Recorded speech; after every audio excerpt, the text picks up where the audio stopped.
Bueno, son las 9 de la mañana. Vamos a comenzar con la clase de hoy. El tema es evaluación cardiovascular preoperatoria en cirugía no cardíaca. Yo soy el doctor Roberto Cerrut Rodríguez, soy especialista en medicina interna. Me entrené en Nueva York y soy fellow de cardiología. También lo estoy haciendo mi fellowship. Estoy en mi último año en Montefiore Medical Center en New York. Y tengo el placer de darles esta clase el día de hoy.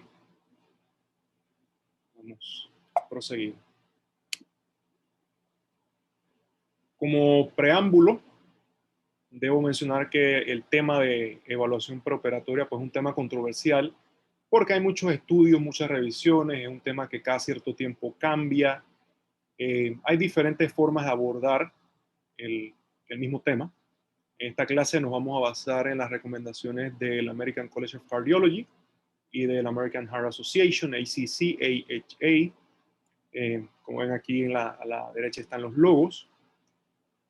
Y bueno, ¿cuál es el rol del evaluador, ya sea del internista o del cardiólogo, que se llama como consulta para realizar este tipo de evaluación preoperatoria? Pues nuestro rol es evaluar el estado clínico del paciente, evaluar el riesgo de potenciales problemas cardíacos, su optimización, su manejo.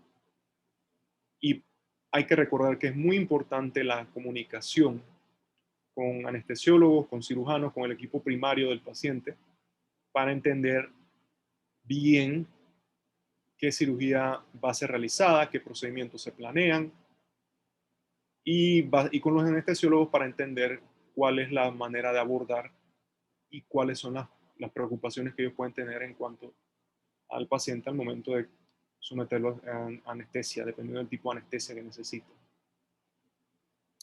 En los Estados Unidos se realizan más o menos 10 millones de cirugías no cardíacas cada año. Los eventos cardiovasculares mayores, la abreviatura la van a ver varias veces en la presentación, es MACE. Usualmente consisten de muerte, infarto al miocardio y strokes, usualmente. En general, son de 3% de cada año. La cirugía de mayor riesgo de sufrir eventos cardiovasculares adversos son las cirugías vasculares, torácicas y de trasplante. Y en resumen, el MACE, ahora como ven, tiene doble C, porque cuando tiene doble C incluye no solamente los eventos cardiovasculares, sino los eventos cerebrovasculares adversos. Pueden ocurrir en una de cada 33 hospitalizaciones relacionadas a cirugía no cardíaca, a pesar de una reducción en las muertes e infartos al miocardio perioperativos. Esto es algo muy importante, tenemos que conocer los tipos de cirugía de acuerdo a los niveles de urgencia, porque dependiendo del nivel de urgencia, asimismo va a variar qué es lo que vamos a hacer nosotros como el equipo consultor al momento de evaluar al paciente y qué es lo que va a hacer el equipo primario, los cirujanos, al momento de realizar la cirugía. Las cirugías emergentes son aquellas en las que hay riesgo de pérdida de vida u órganos si no se opera en menos de 6 horas. Y usualmente no hay tiempo para una evaluación preoperatoria. Las recomendaciones se pueden dar luego de la cirugía, pero una cirugía emergente no se debe atrasar para realizar una evaluación preoperatoria y de hecho no hay manera de no realizarla. Inclusive si el paciente es de alto riesgo, pues se tiene que realizar. Una cirugía urgente es aquella en la que hay riesgo de pérdida de vida u órganos si no se operan en las primeras 6 a 24 horas. Hay tiempo para realizar una evaluación preoperatoria limitada. No vamos a poder obtener todos los estudios de cabecera que querramos, pero al menos una evaluación pues, inicial se puede realizar. Las evaluaciones y las cirugías tiempos sensibles son aquellas en las que un retraso entre unas 6 semanas puede provocar resultados adversos. El ejemplo clásico es la cirugía oncológica en pacientes que necesitan ya sea una mastectomía o que se encuentre algún tumor de órganos sólidos que necesite ser operado para eliminarlo, pues son cirugías que no se pueden atrasar mucho. Y las cirugías electivas pues son aquellas que pueden atrasarse hasta un año sin afectar los resultados para el paciente.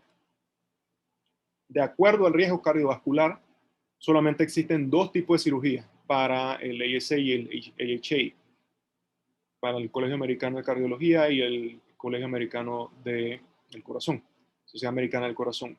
La cirugía de bajo riesgo, que son aquellas que tienen eventos cardiovasculares adversos menos del 1% de las veces. El ejemplo clásico también en este caso es cirugía oftalmológica.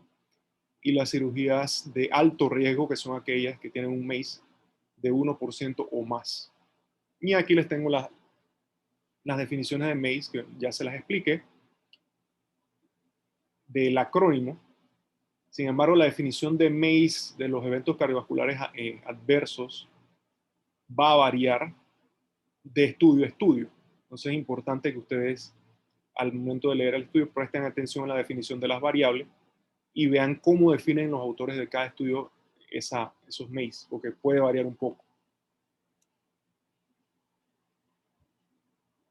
¿Cuáles son los ítems que nosotros vamos a evaluar? Pues dentro de una evaluación preoperatoria, cardíaca preoperatoria, pues la historia clínica del paciente, cuáles son los antecedentes personales patológicos, cómo llegó el paciente al hospital, por qué se va a realizar la cirugía, qué tipo de cirugía se va a realizar. El examen físico también es importante, evaluar cuáles son los factores de riesgo, evaluar cuál es el estado funcional del paciente utilizando METs, que son equivalentes metabólicos, y otras pruebas cardíacas dependiendo de lo que nosotros encontremos.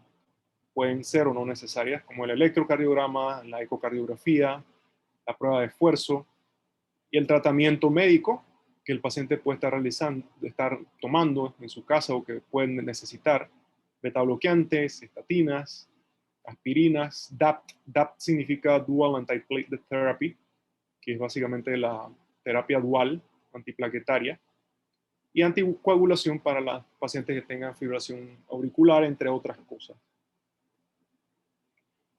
¿Cuáles son las herramientas de evaluación de riesgo que nosotros vamos a utilizar? Básicamente son calculadoras que utilizan factores de riesgo clínico. Los criterios de Goldman fueron básicamente el criterio de evaluación clásicos, fue publicado en el 77. Luego le siguió el Revised Cardiac Risk Index, el RCRI, que fue publicado en el 99, y este es el más utilizado para realizar evaluación cardíaca preoperatoria, cardiovascular preoperatoria, y en este es el que se basan las guías del ACC y del AHA, pero hay otras, están las guías del American College of Surgeons, que se basan un poco en las guías del ACC y del AHA, pero son más exhaustivas y no se utilizan tanto y no se han validado externamente. Y la evaluación propuesta por Gupta o MAICA, como se conoce por el acrónimo, fue publicada en 2011, pero tampoco se utiliza mucho. Aquí tenemos el abstract básicamente del paper que comenzó todo, publicado por el doctor Lee Goldman en octubre del 77, hace muchísimo tiempo. Esto se mantuvo como el estándar de evaluación casi por 2 décadas. Consistía en una serie de hallazgos clínicos y de hallazgos básicamente en ciertos estudios como el electrocardiograma y también tomando en cuenta el tipo de cirugía que el paciente iba a ser sometido. Cada uno de esos ítems tenía un puntaje que al sumarlo da un puntaje total, y entonces basado en este puntaje total al paciente se le clasificaba en una de 4 clases. Las clases van del 1 al 4 y a mayor sea el nivel de la clase, pacientes de clase 4 tienen un mayor riesgo cardiovascular que los pacientes de clase 1. Entonces, esto no lo tienen que memorizar, solamente es como interés histórico de saber que existían 4 clases para los criterios de Goldman. Este es el abstract del paper en el que surgió todo el concepto del RCRI, que es el score de riesgo más utilizado en la actualidad. Fue publicado en Circulation en septiembre del 99. Ahora vamos a ver cuáles son los ítems que están dentro del RCRI o la escala de Lee, que consisten en distintos factores de riesgo, incluyendo el tipo de cirugía que ellos pueden clasificar originalmente como bajo riesgo, cirugía de mamas, de ojos, alto riesgo, aórtica, vascular periférica. Esto ha cambiado, estos son los ítems originales. En la isquemia cardíaca, pacientes que tengan historia de infarto del miocardio, que tengan una prueba de esfuerzo que sea conocida normal, historia de angina, tratamiento con nitroglicerina sublingual, ondas Q en el electro, sin historia de colocación de stents o de bypass coronario, historia de falla cardíaca, historia de enfermedad cerebrovascular, strokes, ictus, como le conocemos aquí en Panamá en algunas ocasiones también, tratamiento con insulina durante el periodo preoperatorio y una creatinina mayor de 2 miligramos por decilitro.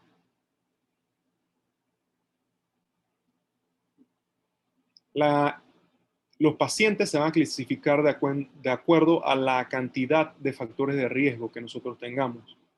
Si tienen de 0 a 1 factor de riesgo, van a ser pacientes con bajo riesgo cardiovascular. Pacientes que tengan 2 o más factores de riesgo van a ser pacientes con alto riesgo cardiovascular preoperatorio. Y de hecho el riesgo va aumentando a medida que tengan mayor cantidad de factores de riesgo. Ahora más adelante lo vamos a ver. Esta es la lista de factores de riesgo del National Surgical Quality Improvement Program, que es la escala utilizada por el ACS, que es el American College of Surgeons, el Colegio Americano de Cirugía. Tiene 20 factores de riesgo, además de tomar en cuenta el riesgo del procedimiento quirúrgico. Es mucho más exhaustiva que las otras calculadoras de riesgo, pero es más difícil de realizar a la cabecera del paciente, por eso no se ha extendido tanto su uso y tampoco ha sido validada de forma externa. ¿Qué quiere decir validación externa? Quiere decir que la prueba, o en este caso la escala, se ha estudiado en poblaciones adicionales, no solamente en la población del estudio original. Y se ha encontrado que funciona, que predice de manera consistente los potenciales, pues, el potencial riesgo del paciente. Esto no ha sucedido con esta escala, por eso tampoco se utiliza mucho en comparación con el RCRI. Y esta es la escala de Gupta, que es una modificación de la escala del Colegio Americano de Cirugía. Utiliza un modelo estadístico que usa 5 predictores: la edad del paciente, la clase de acuerdo al American Society of Anesthesiology, la creatinina sérica, el estado funcional, los METs y la cirugía a realizarse. La clasificación del ASA va del 1 al 6, esto sí es importante saberlo, va del 1 al 6, el 1 es un paciente totalmente saludable, el 6 es básicamente un paciente con muerte cerebral, el 5 es un paciente que va a morir luego de la cirugía, ya se conoce que tiene tanto riesgo, va a morir luego de la cirugía, y la mayor parte de los pacientes que nosotros que nosotros en cardiología se nos va a pedir consulta para una evaluación cardíaca preoperatoria son aquellos pacientes que están en una clasificación entre 3 y 4. Paciente con enfermedad sistémica severa y paciente con enfermedad sistémica severa que representa un riesgo constante a su vida. En este caso, el clasificación 3 sería un paciente con falla cardíaca estable, y en clasificación 4 sería el mismo paciente con falla cardíaca pero descompensada. Ahí para que tengan una idea de cómo es esto de la clasificación del ASA. Ahora vamos a entrar al principal tema de lo que vamos a ver hoy, y son las guías de manejo, de acuerdo al ACC y del AHA. Estas guías son del 2014, han ido habiendo ciertas actualizaciones y debe haber una actualización bastante pronto, por algo que les voy a mencionar más adelante y que van a ver. Esta escala de aquí es algo que necesito que entiendan. Es básicamente la escala de clase y de nivel de evidencia. Clase de recomendación y nivel de evidencia. Los niveles de evidencia se dividen en A, B y C. Nivel de evidencia A es aquellos intervenciones o aquellas escalas en las que se han validado con múltiples poblaciones, o aquellas intervenciones que han sido validadas en múltiples poblaciones y que se ha encontrado un beneficio o pues se ha encontrado un efecto consistente, no necesariamente va a ser un beneficio. En nivel B, nivel de evidencia B, son aquellos en que se ha encontrado que el efecto es consistente en cierta cantidad de poblaciones, y un nivel de evidencia C es que el efecto es consistente en algunas poblaciones, en muy pocas poblaciones. La clase se vive en clase 1, que son cosas que nosotros tenemos que hacer casi que por obligación porque están en las guías y se ha demostrado beneficio para el paciente. Clase 2 se divide en A y B. Clase 2A son aquellas cosas que tienen el beneficio es mayor, es reconocida que es mayor que el riesgo para el paciente y es razonable realizarla. Y la clase 2B es aquella en que el beneficio puede o no ser mayor que el riesgo, puede ser igual, entonces no las puede considerar. Clase 3 son aquellas cosas que o no tienen beneficio o producen daño y debemos evitar acumular lugar, porque hacer una de estas cosas nos puede, que estén en clase 3, nos puede meter en un gran problema. Comenzamos. ¿Cuáles son las recomendaciones del ACC y del AHA en base a la utilización de un cálculo de riesgo o de una calculadora de riesgo para predecir la morbilidad cardíaca perioperativa? Pues básicamente, ellos dicen que una herramienta para predecir el riesgo que haya sido validada, pues es razonable utilizar. Vemos que la clase de recomendación es 2A, o sea, es una cosa razonable, el nivel de evidencia es B, casi todo va a ser nivel de evidencia B. En pacientes con un bajo riesgo de eventos cardiovasculares adversos perioperativos, pues no se recomienda realizar pruebas adicionales y pues seguir adelante con su cirugía. Y el nivel de recomendación es 3, o sea, no hay ningún beneficio para el paciente si es bajo riesgo y le queremos obtener un ecocardiograma, pues no tiene ningún sentido, pues no tiene beneficio para el paciente de bajo riesgo. La evaluación del estado funcional, como ya se los dije, va a depender de los METs. Normalmente, si el paciente tiene más de 10 METs, se considera que tiene un estado funcional excelente, un riesgo bajísimo.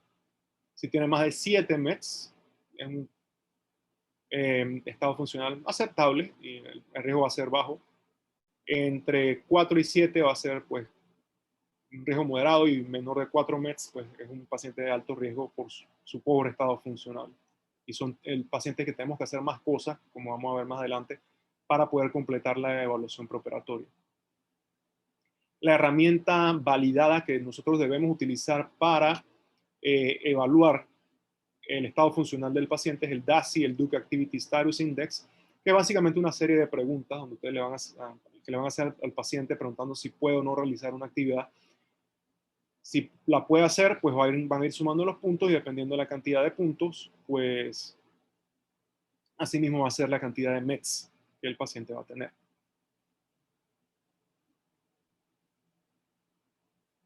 Y aquí está el estudio que justifica lo que les mencioné de por qué nosotros tenemos que aplicar la DASI y no podemos dársela al paciente para que la contesten ellos.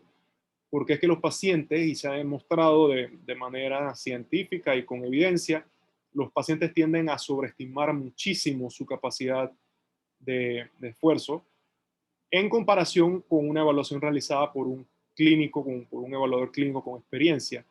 Aquí vemos que de hecho los pacientes sobreestiman muchísimo un nivel excelente de esfuerzo físico, de capacidad física, cuando eso no se correlaciona para nada con la evaluación que se realiza por parte de un clínico con experiencia. Entonces es muy peligroso esto, porque los pacientes siempre van a sobreestimar. Tenemos que hacer las preguntas y saberlas hacer, y saber hacer las preguntas que siguen. Por ejemplo, ¿cuántas cuadras puede usted caminar? Normalmente se considera que más de 4 cuadras es aceptable, es un estado funcional aceptable. Muchos pacientes van a decir que sí, puedo caminar las 4 cuadras, pero entonces si les preguntas, bueno, pero usted para durante esas 4 cuadras, o tiene que parar porque se queda sin aire, el paciente le va a decir, sí, bueno, me paro cada 3 minutos. Y ahí se dan cuenta por qué hay esta discrepancia tan grande entre lo que el paciente cree que puede hacer y lo que en realidad puede hacer. Hay un concepto que debemos también tomar en cuenta al momento de realizar la nuestra evaluación preoperatoria y que no se encuentra incluido dentro de las calculadoras de riesgo, al menos no por ahora, y es el concepto de fragilidad. La fragilidad es un concepto clínico que nosotros podemos hacer, un concepto clínico que tiene sus propias escalas, de hecho, y la vamos a utilizar principalmente en pacientes que estén desnutridos, pacientes que tengan una edad muy avanzada, pacientes con enfermedades como el SIDA que estén muy avanzados, pacientes con cáncer que estén demasiado, y los pacientes que tengan una fragilidad elevada, pues van a tener un riesgo elevado, aún en el caso de que las calculadoras como el RCRI muestren un riesgo bajo. Pues en ese caso el RCRI no está específicamente diseñado para evaluar pacientes con un riesgo elevado y tenemos que tomar eso en cuenta cuando nos toque evaluar gerontes. El riesgo específico de la cirugía pues depende del tipo de cirugía. Las de mayor riesgo son aquellas aórticas, vascular periféricas, torácicas, abdominales. Las de menor riesgo van a ser cirugías oftalmológicas, cirugías de la piel, cirugías ortopédicas, entre otros. Y aquí vamos a ver, básicamente aquí les quería mostrar lo que yo les había dicho. A mayor sea el RCRI, el score del RCRI, mayor va a ser el riesgo de eventos cardiovasculares adversos. Vemos como a medida que va aumentando el score, va subiendo así mismo la frecuencia de eventos perioperativos. Lo mismo sucede con el tipo de cirugía. Las cirugías vasculares son aquellas que están asociadas a mayor riesgo de eventos, seguidas de las torácicas, luego las de trasplante y luego la cirugía vascular, cardíaca y vascular. Esto es para que conozcan cuál es el manejo que se debe dar a un paciente luego de un infarto. Este cuadro está basado en un estudio que fue publicado en 2011. El estudio se llama Risk of Surgery Following Recent Myocardial Infarction, MI. Y en resumen, lo que los autores recomiendan es atrasar la cirugía al menos unas 8 semanas después de sufrir un infarto al miocardio. ¿Por qué 8 semanas? Aquí vemos 4 semanas, un mes, 8 semanas, 2 meses. Vemos como el riesgo, esto es el riesgo de infarto postoperatorio, como disminuye dramáticamente luego de las primeras 8 semanas. Asimismo, también disminuye la mortalidad, que disminuye de una manera significativa, no se ve tan dramático como los infartos postoperatorios, pero sí disminuye. Y la mortalidad al año luego de la cirugía. Todo esto disminuye si nosotros esperamos y si el paciente, dependiendo de la cirugía que va a realizar, puede esperar luego del infarto. Ahora regresamos a las recomendaciones del ACC, del AHA. ¿Cuándo es recomendable obtener un electrocardiograma? Pues esto es razonable, el nivel de recomendación es 2A, es razonable obtenerlo en pacientes que tengan enfermedad coronaria conocida, que tengan un historial de arritmia significativa. Básicamente cuando mencionamos arritmia significativa, esto quiere decir arritmia ventricular, no tanto arritmia atriales, sino arritmia ventriculares. Pacientes que tengan enfermedad vascular periférica conocida.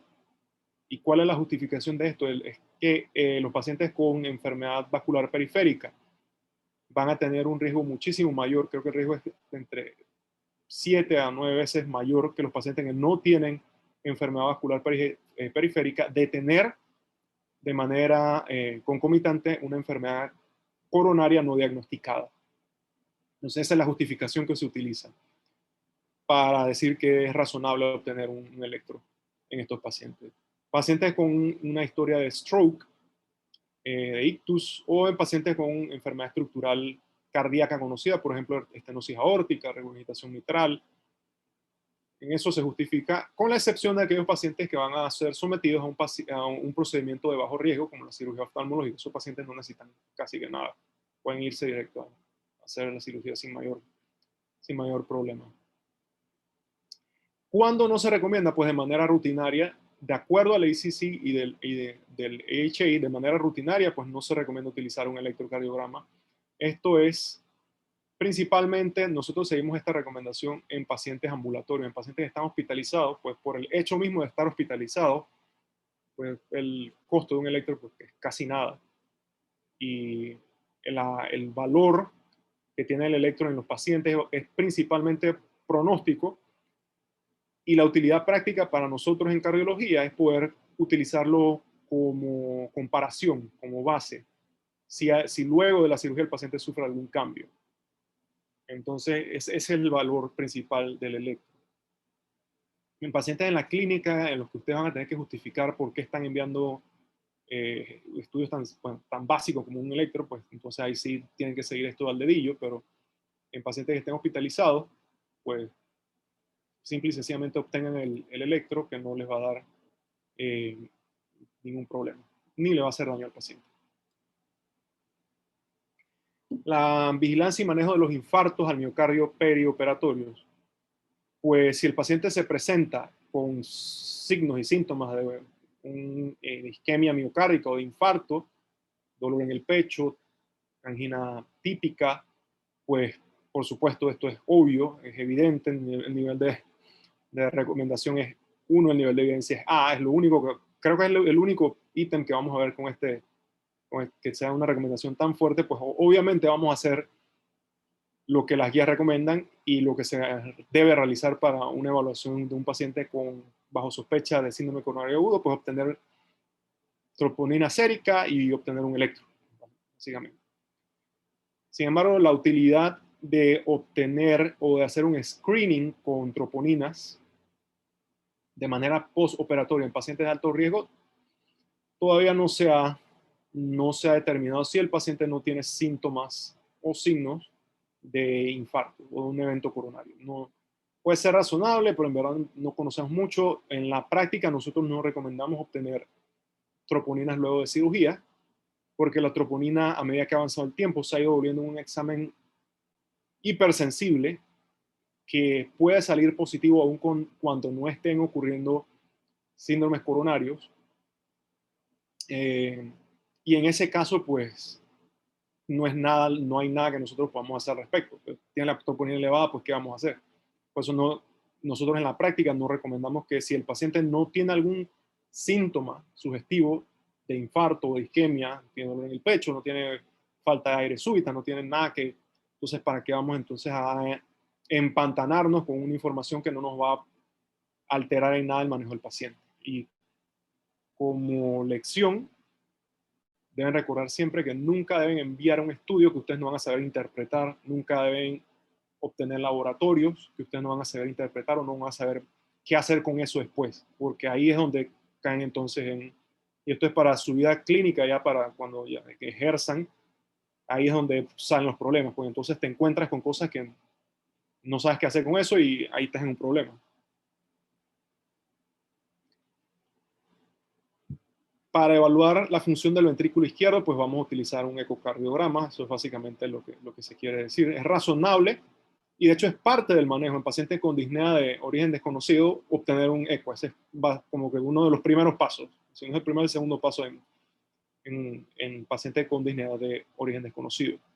Es razonable obtenerlos en pacientes con falla cardíaca con cambios clínicos o con por ejemplo, empeoramiento de la disnea, empeoramiento de la falta de aire, pues eso también es una cosa lógica y está en la guía de manejo de falla cardíaca.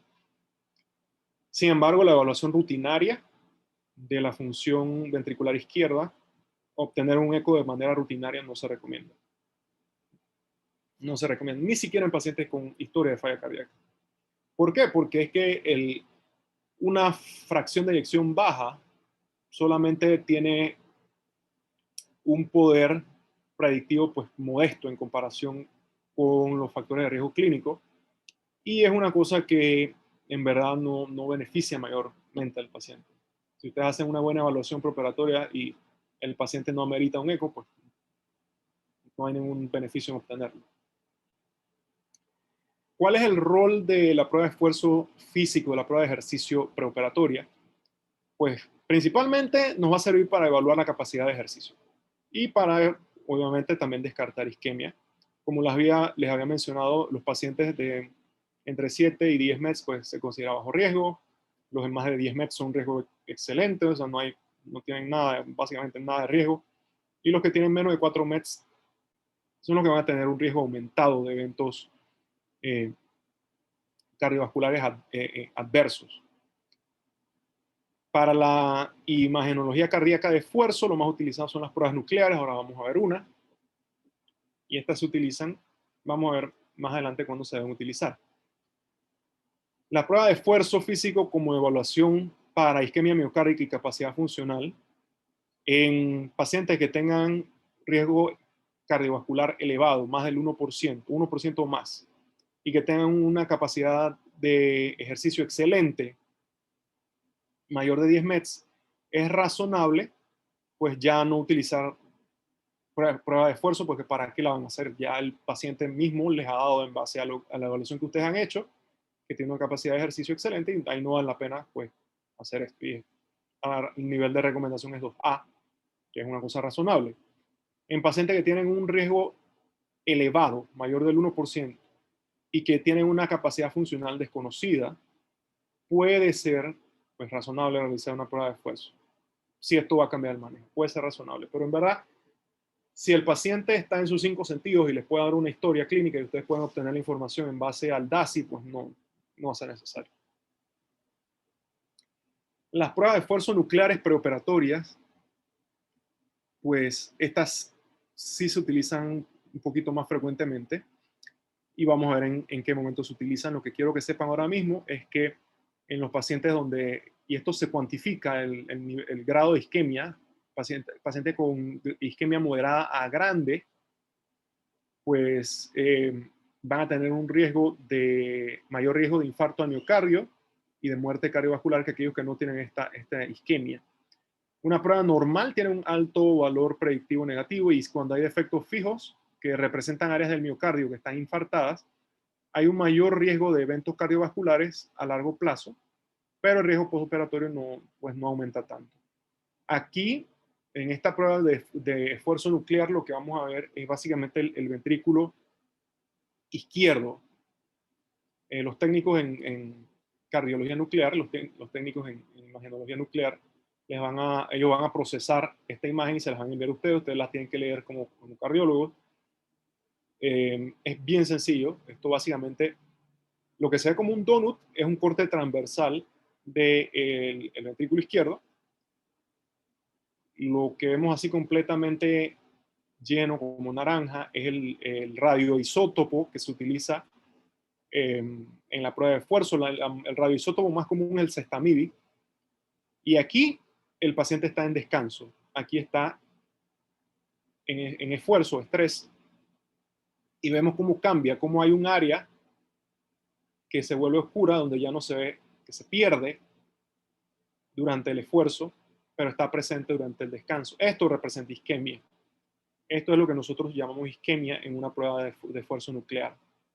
¿Cómo vamos a hacer o cómo vamos a obtener el esfuerzo? Pues el esfuerzo puede ser obtenido ya sea mediante ejercicio, si el paciente pues, es capaz de realizar ejercicio, pero muchas veces cuando nosotros necesitamos una prueba de esfuerzo nuclear es porque el paciente no puede hacer ejercicio. En este caso, engañamos al corazón para ponerlo de esa manera, utilizando un fármaco que es regadenoson, que se llama, el nombre comercial Lexiscan, que básicamente lo que hace es vasodilatar el corazón y hace que el tracer, que el radioisótopo que nosotros inyectamos, pues vaya a los lugares que tienen mejor perfusión y no vaya a los lugares donde hay una perfusión pobre.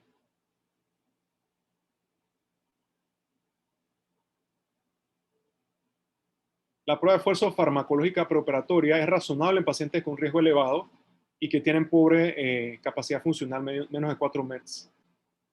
Son pacientes usualmente ancianos que no se pueden mover mucho, que no toleran hacer ejercicio. Ese tipo de pacientes son los pacientes con falla cardíaca avanzada también, que no tienen mucha capacidad de esfuerzo. Son pacientes que van a justificar utilizar este tipo de estudios. Sin embargo, no se recomienda utilizar esto de manera rutinaria porque no se ha demostrado que de manera rutinaria tenga algún beneficio y son estudios sumamente caros. Esto no está incluido dentro de las guías de manejo, pero es algo que tienen que conocer. El BNP se ha demostrado de manera en varios estudios y de hecho las guías canadienses lo incluyen, las guías americanas todavía no, que el BNP aumentado de manera preoperatoria le confiara al paciente casi que el doble de riesgo, como ven el odds ratio es 1.9, que es más casi el doble de riesgo que en comparación con un paciente que tiene el BNP normal de manera preoperatoria de sufrir muerte o infarto al cardíaco no fatal durante los 30 primeros días luego de la cirugía. Ese fue el resultado, el outcome que los autores de este estudio utilizaron. En pacientes con un BNP postoperatorio elevado, el riesgo es de casi 4 veces en comparación con aquellos pacientes que el BNP sale normal de sufrir un evento cardiovascular adverso durante los 30 primeros días luego de la cirugía.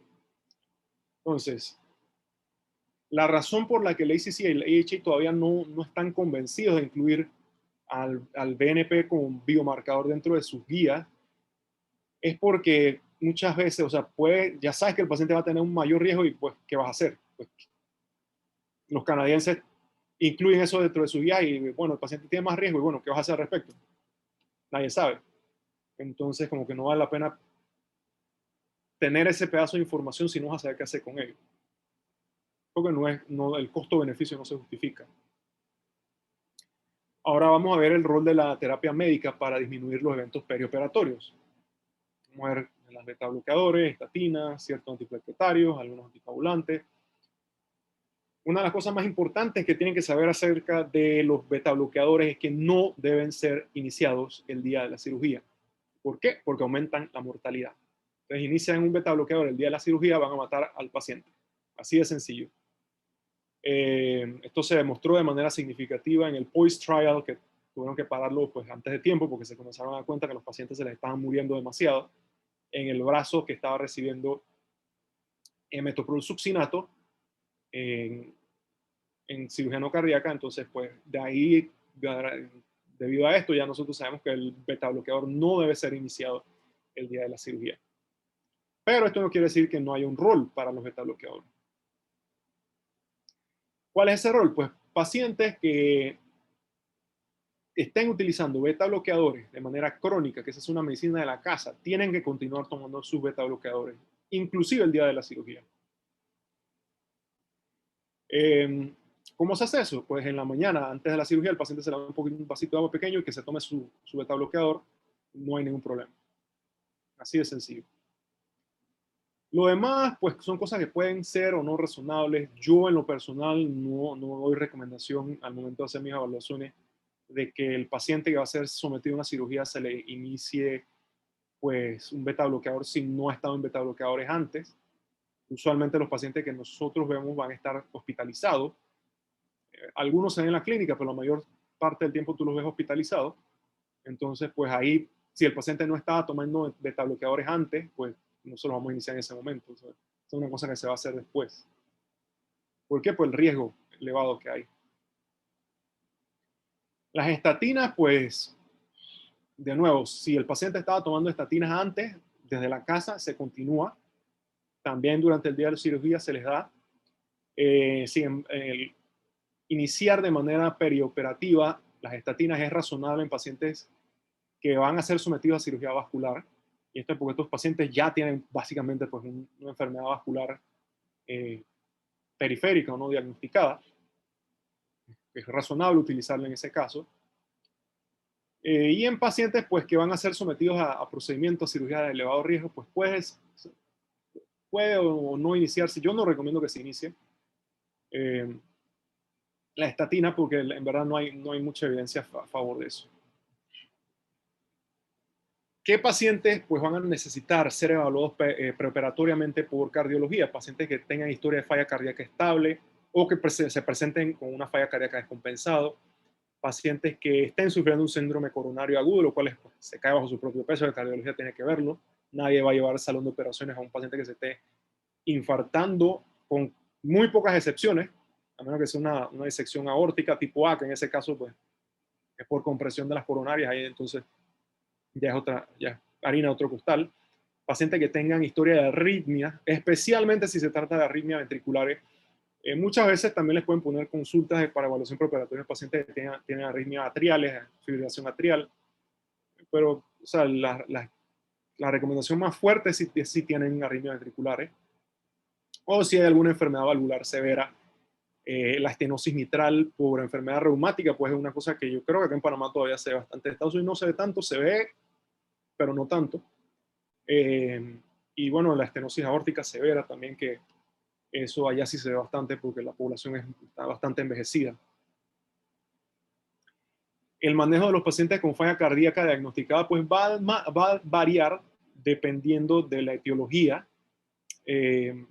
Clásicamente se conoce o se ha venido clasificando a la falla cardíaca como falla cardíaca con fracción de eyección conservada o preservada, que es aquella falla en pacientes con falla cardíaca clínica que tienen una fracción de eyección mayor del 50%.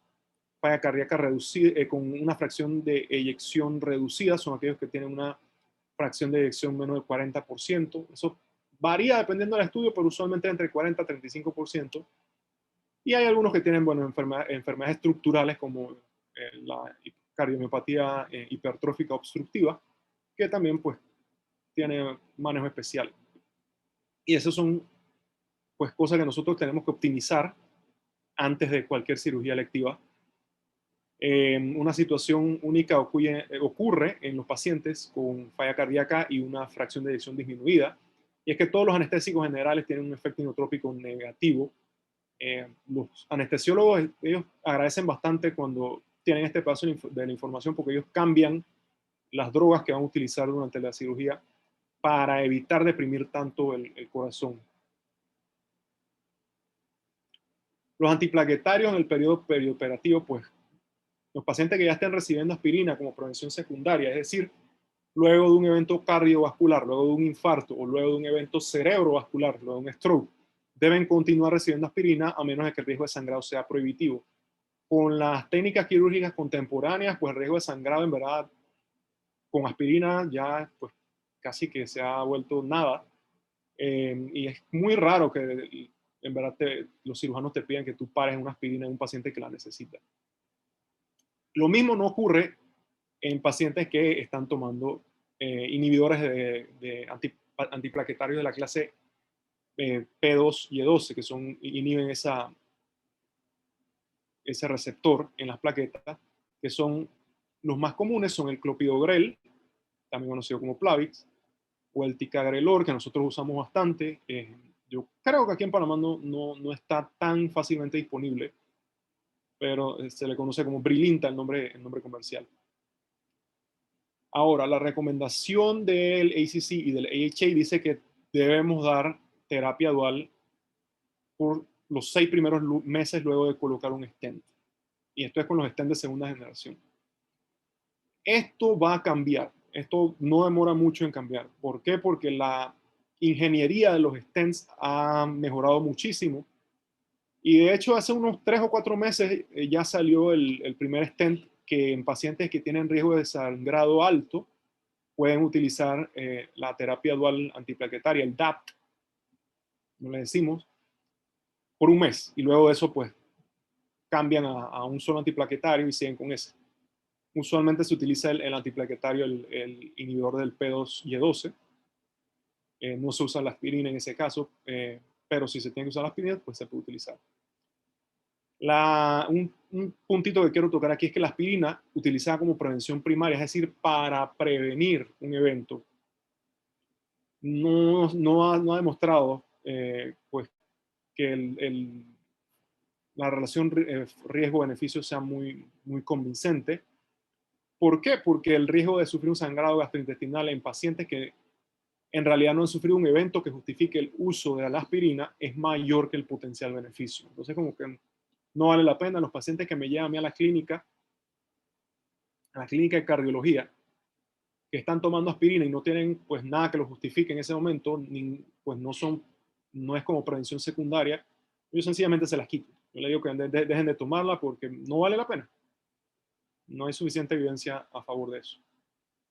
Los anticoagulantes en el periodo perioperatorio, pues muchas veces, y la razón más común que ustedes van a encontrar son pacientes que tienen una fibrilación atrial y que tienen un CHA2DS2-VASc score elevado de dos o más, pueden ser los anticoagulantes que ustedes van a ver son los DOACs, que son los anticoagulantes directos, o los antagonistas de la vitamina K. Antagonista de la vitamina K es básicamente el Coumadin, la warfarina.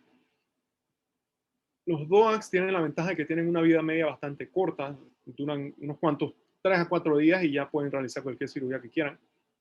Sin embargo, si quieren revertirlos, pueden ser un problema, porque de manera aguda, hay muchos que no tienen un agente que sea capaz de revertir su efecto, y algunos que lo tienen, como el Rivaroxaban, que sí, yo sé que aquí en Panamá se usa frecuente, o más o menos frecuentemente, y el Apixaban, que es el Eliquis, tienen un agente capaz de revertir lo que es el Andexanet alfa.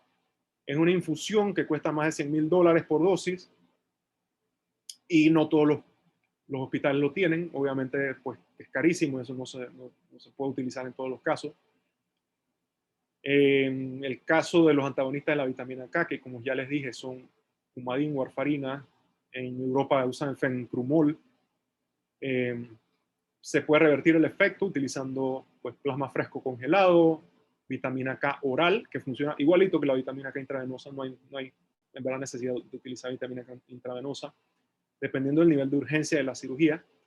Y la manera en que nosotros manejamos estos pacientes, si tenemos tiempo de hacerlo, si el paciente pues ya sabemos que va a ser una cirugía electiva y que lo van a tener que admitir el día antes de la cirugía, pues nosotros paramos el anticoagulante que el paciente esté tomando, damos tiempo de que la anticoagulación pierda su efecto, y al momento que el paciente es admitido, damos recomendación de que se inicie una infusión de heparina no fraccionada para mantener el PTT entre 55 a 70 segundos en el periodo perioperativo. Esto quiere decir que el paciente se admite, le inician la infusión de heparina, tratan de corregir el PTT lo más rápido que puedan para llegar a niveles terapéuticos, y la mañana de la cirugía, como a las 4 o 5 de la mañana, pueden parar la infusión, dependiendo del cirujano, del gusto del cirujano, pues pueden parar la infusión o en la mañana o la noche antes, porque la heparina tiene una vida media bastante corta, y el paciente puede tener su cirugía al día siguiente. Luego de la cirugía, nosotros recomendamos reiniciar ya sea la infusión de heparina no fraccionada o el anticoagulante que el paciente estaba tomando en la casa, siempre y cuando el equipo de cirugía diga que ya el riesgo de sangrado es mínimo, que ya se ha logrado pues la hemostasia que se requiere para la cirugía. Un punto importante que quiero pues básicamente decirles aquí es que siempre tienen que investigar y clarificar por qué el paciente está utilizando anticoagulante.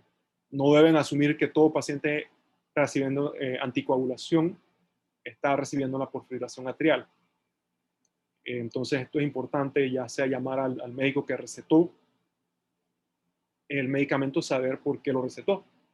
Si el paciente no sabe, muchas veces los pacientes saben, pero hay una que otra ocasión que el paciente no sabe, pues van a tener que llamar y van a tener que averiguar por qué el paciente está tomando esa medicina. Ahora vamos a hacer una síntesis de lo que debe ser la evaluación preoperatoria. Paso a paso, ¿sí? Primero va a depender del tipo de cirugía, ¿no? Cirugía de emergencia, pues se procede con la cirugía, no hay tiempo que perder, tenemos 6 horas para hacer la cirugía. Si el paciente se puede morir o puede perder un órgano o un miembro.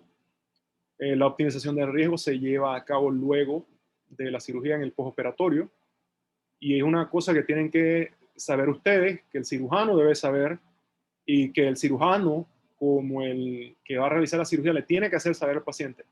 Es que toda cirugía de emergencia pues conlleva de manera inherente un mayor riesgo, tanto por la naturaleza de la cirugía, que es de emergencia, que no da tiempo de pues, acomodar las cosas, como por la etiología o por el evento que lleva a este tipo de cirugía. Ambas cosas en conjunción van a hacer que sea un procedimiento de riesgo muy alto. Cirugías de urgencia, si el paciente se presenta con síndrome coronario agudo, pues obviamente que van a consultar a cardiología. Si no hay síndrome coronario agudo, pues tienen que estimar el riesgo de eventos cardiovasculares adversos utilizando una calculadora de riesgo, la que nosotros utilizamos, el RCRI. El riesgo es bajo o alto, bajo menos de 1%, alto 1% o más. Si el paciente es de bajo riesgo, pues se procede con la cirugía. Si el paciente es de alto riesgo, que es de 1% o más de probabilidad de que sufra un evento cardiovascular adverso de manera perioperatoria, entonces tenemos que evaluar el estado funcional. Si no es posible determinar el estado funcional, entonces obtenemos una prueba de esfuerzo, como lo vimos. En el caso de los pacientes muy ancianos que no pueden caminar, pacientes que tengan amputaciones de miembros, que no pueden hacer la prueba de ejercicio, pues se hace la prueba nuclear.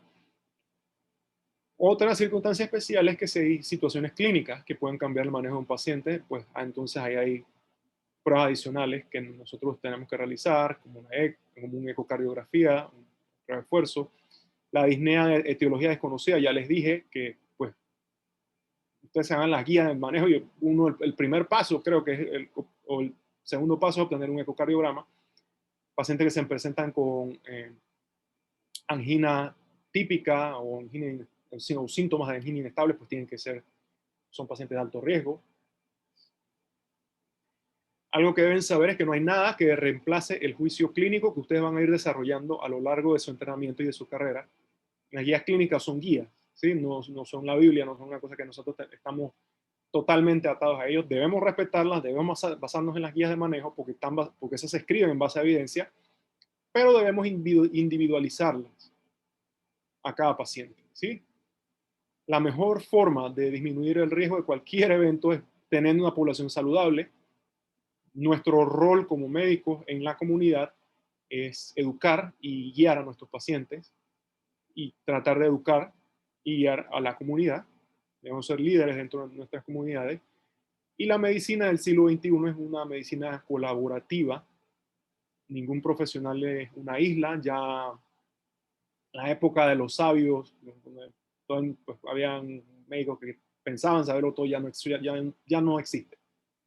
Tenemos que trabajar en equipo, porque el conocimiento acerca del cuerpo humano simple y sencillamente es demasiado vasto para que una sola persona lo pueda manejar. Simple y sencillamente no podemos saberlo todo, no podemos conocerlo todo, porque no hay forma de hacerlo. La única forma de aprender es teniendo la interés intelectual de poder reconocer que no es posible pues, saberlo todo y consultar, conversar con nuestros colegas cuando es necesario. Este es el hospital donde me estoy entrenando, es Montefiore Medical Center en New York. Y bueno, cualquier cosa estoy a la orden. Vamos a abrir la clase para cualquier duda que tengan, tratar de respondérsela.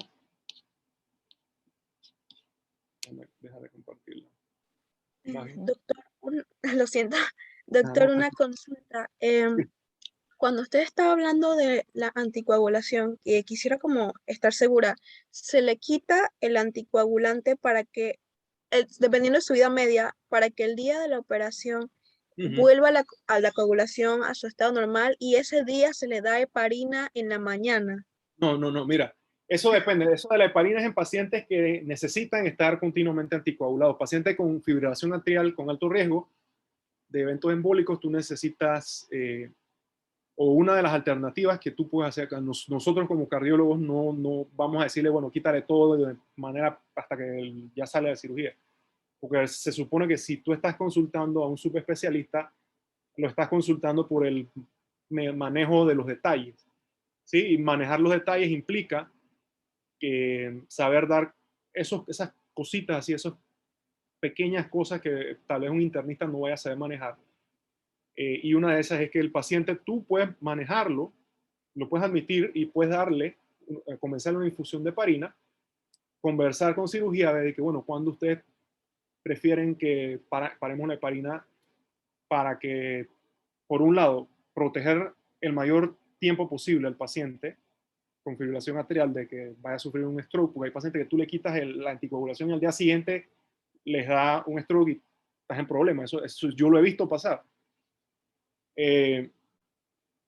Y por el otro lado, medir el riesgo al que el paciente va a ser sometido por la cirugía. Entonces, tú quieres llegar al nivel óptimo de balance entre ambos.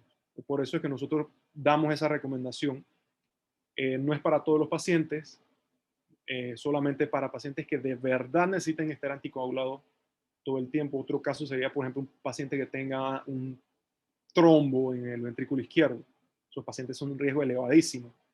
Entonces, a veces cuando tienen que hacer la cirugía, pues tienen que hacer la cirugía, no puedes pararla.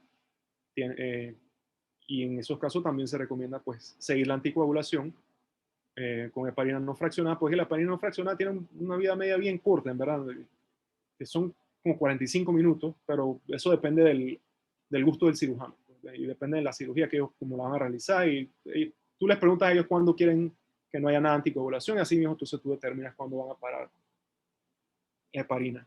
Pero esto es en pacientes que necesitan estar anticoagulados, que tienen muy alto riesgo, que como ya te expliqué, una fibrilación arterial con un Schatzbask elevado o pacientes que tengan trombo en ventrículo izquierdo o que les haya sucedido un embolismo pulmonar masivo reciente y que de repente pues, caiga por una apendicitis que se ha reventado, pues esa es una cosa que ambas cosas necesitan tratamiento. Gracias. Espero que te haya quedado un poquito claro más claro el asunto, pero es por eso básicamente. Gracias. No sé si tienes más preguntas.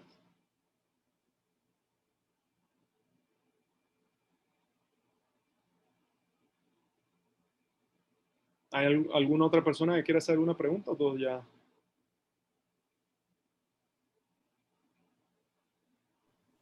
Parece que todo claro, doctor. Sí. Bueno, si todo está claro, entonces ha sido un gusto darle la clase de hoy.